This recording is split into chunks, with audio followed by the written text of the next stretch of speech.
My colleague Arabile Gumede is standing by at the Johannesburg Stock Exchange to give you some news on the markets and elections. Arabile, good afternoon. Yeah, it's a good afternoon to you, Nzinga. Thank you so much for holding down the fort for us. And you're quite right. That U.S. election picture gets quite dramatic as the day progresses. Of course, it's more than 24 hours than usual since we haven't gotten any results. Of course, more than 24 hours is usually we would have gotten the results by now, right? But this time around, things are far too close to call. And that is why we're still sitting with a scenario where we don't necessarily have a clear picture as to who will take that presidential seat. Will we have a 46th president, or will 45 continue for another 4 more years? Let's just paint the picture exactly and see how things are faring when it comes to this election. These are just, of course, every news agency, particularly internationally, sort of calls states and where they see things having gone. We sort of have also gone with this calendar, this mark, with this map as well, then seeing Joe Biden getting 253 electoral votes, around 214 for Donald Trump if you include Maine, of course, then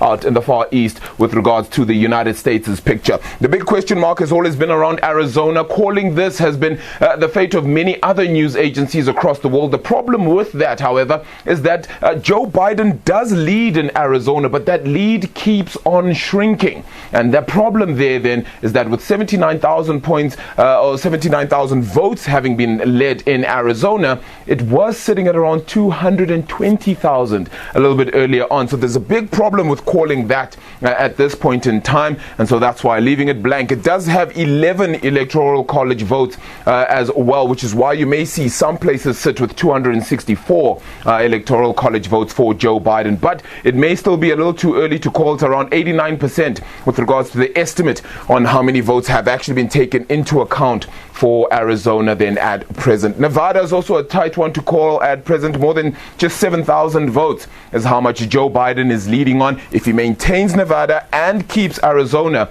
he will get to 270 electoral votes, which is exactly what he needs to win. But there are many playgrounds here as well for Joe Biden to take the lead if he wants to, of course, take on the office of presidency.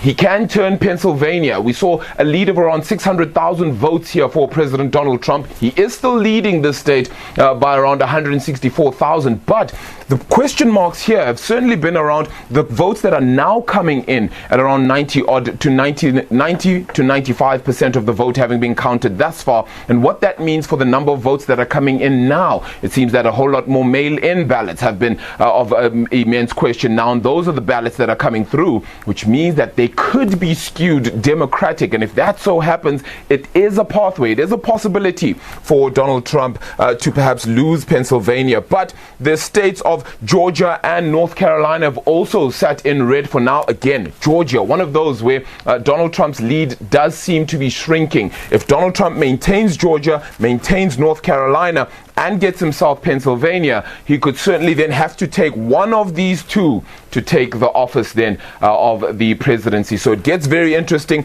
very tight to call, still difficult at this point in time. Of course, the importance of this is that it could impact things like global trade, global currencies, global investments as well. Global policies are going to be absolutely critical from this stage and this point on. For now, a little too tight to call, but certainly those 5 areas are going to be very important. Nevada, Arizona, Georgia, North Carolina, and Pennsylvania. All of those still waiting on quite a few votes to come to the fore. Let's continue perhaps with the story a little bit. It is a little too tight to call, as I made note of.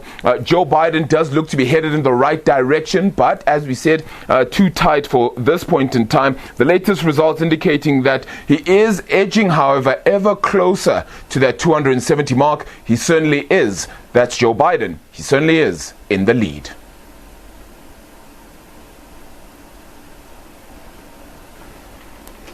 With 85% then of the vote indeed counted in Arizona, Biden is ahead by more than 79,000 votes, as I made note of a little bit earlier. There were claims on various social media as well, claiming that Republican voters in Arizona were given Sharpies in a bid to make their ballots unreadable. This follows incumbent President Donald Trump's claim of voter fraud as well as irregularities. Officials in this battleground state have denied claims claims that ballot papers marked with permanent markers have been disqualified. Trump's campaign has launched legal proceedings out in Michigan, Pennsylvania, as well as Georgia, calling for vote counting to be halted, and then also for a recount in Wisconsin that Donald Trump has lost. Democrats said their claims were part of a misinformation campaign in order to undermine Joe Biden's lead.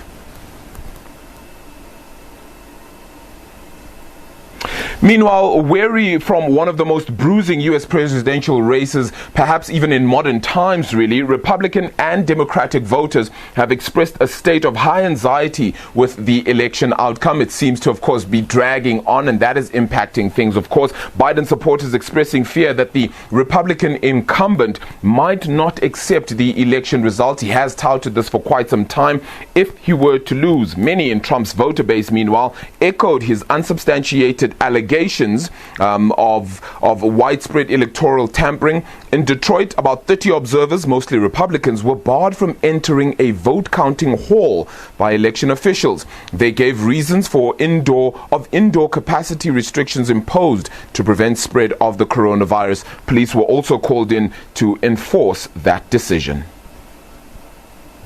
Trump is a madman. He's out of control. You know, I hope we win, Joe Biden, because I'm a Democrat. He's not for the people. He's for himself and the people that are around him. And most of all, he's for the rich and the wealthy people.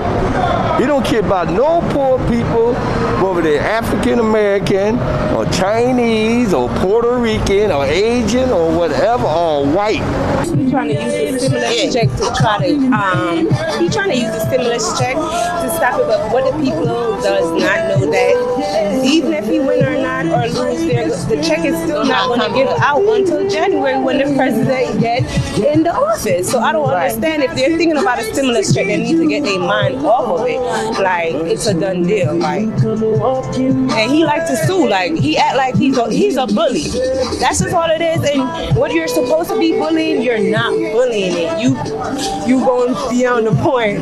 Hasn't he already said that if he loses, he's going to dispute it anyway? I mean, so he already stated that. If he loses in any type of way, he's not going to lose graciously. He's going to make a big deal about it. He was cheated in any type of way.